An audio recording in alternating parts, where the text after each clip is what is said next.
জুড়ে মনে হয় যেভাবে আমি তো পুরো বাংলা জুড়ে সমস্ত মোটামুটি গেছি আর কি, সমস্ত পার্টি হয়ে প্রচার করতে গেছি। যেইভাবে প্রত্যেকটা দলের কর্মী, বুথ লেভেল কর্মী অব্দি, মানে যারা দেয়াল লিখন করেন তারা অব্দিও যেভাবে খেটেছে এই গরমে দলের জন্য, দলের পতাকার জন্য, যাতে তাদের প্রার্থী যেন জিততে পারে, তৃণমূল কংগ্রেস যেন জিততে পারে। আমি তাদেরকে আজকে সাধুবাদ জানাই কি আপনারা আছেন বলে আমরা এটা বলতে পারি কি 2019 থেকে আমরা অনেক ভালো ফল পেতে চলেছি 2024 লোকসভা নির্বাচনে, এর মধ্যে কোনো সন্দেহ নেই। কারণ সারা বাংলা জুড়ে বিশ্বাস করুন হাজার হাজার মানুষ এভাবে রাস্তায় নেমেছে দলের প্রতি, দিদির প্রতি, অভিষেকের প্রতি এবং আমাদের দলের প্রার্থীদের প্রতি। এটা সত্যি সত্যি দেখে বলাই যায় যে 2019 থেকে আমরা অনেক অনেক অনেক ভালো ফল পেতে চলেছি, তার মধ্যে কোনো সন্দেহ নেই। চলে আসি এই লোকসভা কেন্দ্রে, কি বলবো, নির্বাচন। কাকুলিদি আমার সত্যি খুব কাছের মানুষ, হ্যাঁ, মানে আমার খুব প্রিয় একদম পছন্দের মানুষ, মানে খুব কম লোকের সঙ্গে মনের কথা বলতে পারি আমি, তার মধ্যে একটা কাকুলিদি আর কি। আমার এখনো মনে আছে 2024 লাস্ট দিনের আগে সাংসদ আমরা এমনি বসেছিলাম, আমি বললাম দিদি এবারে হয়তো আমি দাঁড়াবো না। কেন দাঁড়াবি না? না না না, আমাদের ছেলেকে দাঁড়ানো উচিত।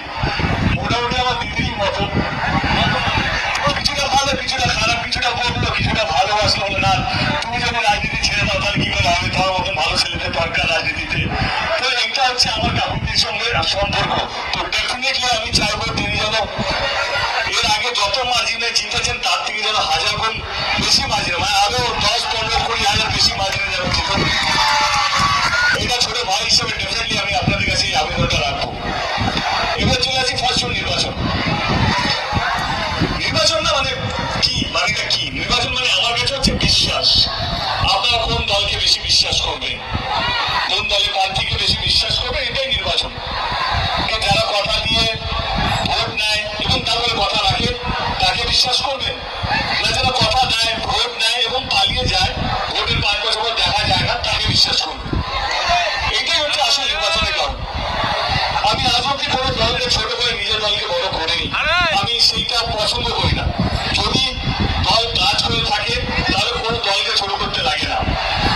আমাদের দল গত 13 বছর ধরে রাজ্য সরকারে আছে, আমি আমার দলে কিছু কথা আপনাদের সামনে রাখবো, তারপর আপনারা বিচার করবেন যে কাকে আপনারা ভোটটা দেবেন। হাতে মাত্র একদিন আছে, কালকে দিনটা পুরো দিনটাই পাবেন এটা ভাবার জন্য যে যাকে আমরা ভোট দিচ্ছি সে আপনাদের জন্য বা আপনাদের পরিবারের জন্য কাজ করেছে কি করেনি।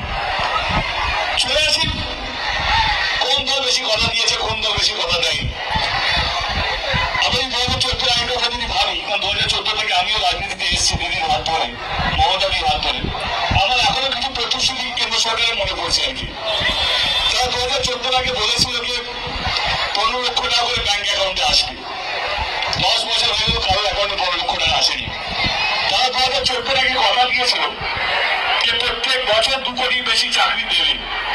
2024 দাঁড়িয়ে 10 বছর হয়ে গেল, আপনারা শুনলে অবাক হবেন দেশে আজকে চাকরির অবস্থা স্বাধীনতার পর সবচেয়ে খারাপ জায়গায় আছে 2024-এ। তারা বলেছিলেন গ্যাসের দাম করে দেবেন, গ্যাস সিলিন্ডারের দাম করে দেবেন 400 টাকা পার সিলিন্ডার। আজকে সেই গ্যাস সিলিন্ডারের দাম হচ্ছে 1200 টাকা করে, এবং যদি ওরা ভোটে জিতে যায় 300 টাকা আরো বাড়িয়ে দেবে, সেটা 1500 টাকা করে দেবে।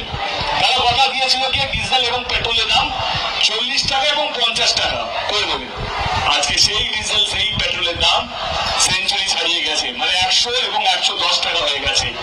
এবং অনেকগুলো প্রতিশ্রুতি আছে, ডলারের দাম বলেছিল টাকার দাম বাড়বে, আজকে টাকার দাম সবচেয়ে কমেছে ইন্টারন্যাশনাল মার্কেটে।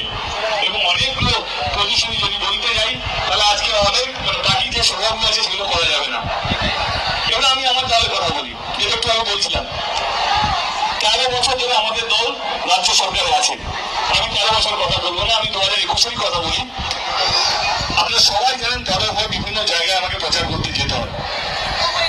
আমার এখনো মনে আছে দিদি আমাকে বললো যে দেব এটাকে বলতে হবে, যদি আমরা আবার ফিরে আসি এরকম 2টো প্রকল্প আমরা নিয়ে আসবো।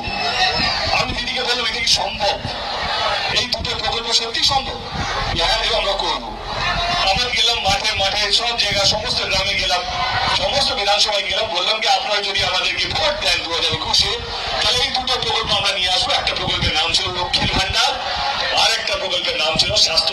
ভান্ডার। তখন বিরোধী দলরা বলেছিল যে না, এটা লক্ষ্মীর ভান্ডার নয়, এটা ঢপের ভান্ডার, এই ভান্ডার সম্ভবই না, বাংলার প্রত্যেকটা মেয়েকে 500 টাকা করে দেওয়া হবে। না না না না, এটা ভোট লুট করার চক্রান্ত। কিন্তু আপনারা বিশ্বাস করেছেন আমাদের দলকে, আমাদের নেত্রীকে, এবং প্রথমবার তৃণমূল কংগ্রেস 200টার বেশি আসন পেয়েছিল। আপনাদের ভালোবাসা, আপনাদের বিশ্বাসে, এবং আমাদের নেত্রী তৃতীয়বারের মুখ্যমন্ত্রী শপথ নেবার 6 মাসের মধ্যে লক্ষ্মীর ভান্ডার প্রকল্পটা বাস্তবিক করেছিল, স্বাস্থ্য সাথী কার্ড প্রকল্পটা বাস্তবিক করেছিল। যেই লক্ষ্মীর ভান্ডার প্রকল্পটা 500 টাকা দিয়ে শুরু হয়েছিল, আজকে সেই লক্ষ্মীর ভান্ডার 1000 টাকা এবং 1200 টাকা দেওয়া হচ্ছে।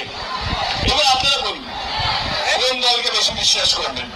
যে দল কথা দেয় ভোটের আগে, প্রতিশ্রুতি দেয় ভোটের আগে, ভোটে জেতে এবং 6 মাসের মধ্যে সেই সব কটা প্রতিশ্রুতি বাস্তবিক করে, সেই দলকে বিশ্বাস করবেন।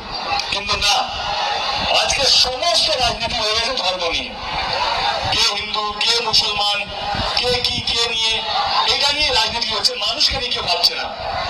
সেইখানে আমাদের দলটা আলাদা। এই লক্ষ্মীর ভান্ডার প্রকল্পটা দেওয়ার আগে দিদি কোনোদিনও বলেনি এই লক্ষ্মীর ভান্ডারটা শুধুমাত্র হিন্দুদের জন্য, বা সবুজ সাথী প্রকল্পটা সেটা শুধু মুসলমানদের জন্য, বা স্বাস্থ্য সাথী কার্ডটা এটা এই ধর্মের জন্য, বা এই প্রকল্পটা ওই ধর্মের জন্য। না না না না না, আমাদের সমস্ত প্রকল্পগুলো বাংলার প্রত্যেকটা মানুষের জন্য। সে হিন্দু হতে পারে, মুসলমান হতে পারে, শিখ হতে পারে, যে কোনো ধর্মের হতে পারে।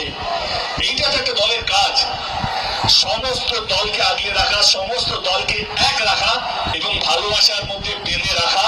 এইটা একটা দলের কাজ নয়, এটা দলের কর্তব্য। কিন্তু না, আজকে রাজনীতি শুধু ধর্ম নিয়ে। আমি আরেকটা কথা বলে দিই, এই যে আমাদের সমস্ত প্রকল্পগুলো,